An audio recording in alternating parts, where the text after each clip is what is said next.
మొన్న మేము ఒక వీడియో చూసాము, అందులో ఒక కొద్దిగా వాటర్ని ఒక హైట్కి తీసుకెళ్లి అక్కడ నుంచి టాపుల్ చేస్తే ఆ వాటర్ కింద పడినప్పుడు కిందుండే ట్రక్ మొత్తం కూడా నుజ్జు అయిపోతుంది అనమాట.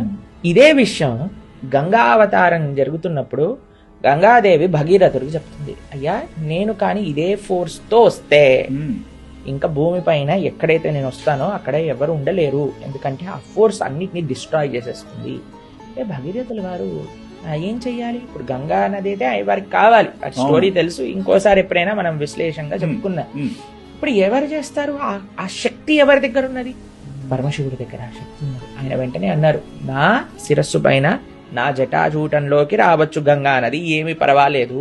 విష్ణుపాదోద్భవీం గంగా, బ్రహ్మ కడిగిన పాదము.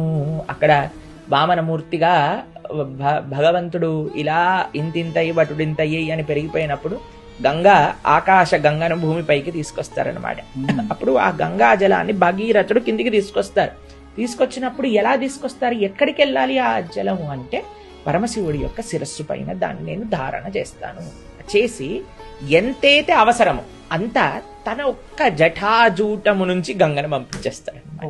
చూడండి, లేకపోతే ఎవ్వరూ ఉండలేము అసలు గంగా నది రావటంతో మొత్తం అక్కడ ఉండే ప్లేస్ అంతా కూడా డిస్ట్రాయ్ అయిపోయి పరమశివుడు తన శిరస్సు పైన ధారణ చేసి అక్కడి నుంచి పంపించారు. ఒక చిన్ని పాయను అని అంటారు కదా, ఒక చిన్న ట్రిబ్యూట్ అంటారు, అలా దాన్ని కిందికి పంపిస్తేనే ఎంత పెద్ద గంగా నది మనకు అనిపిస్తుంది.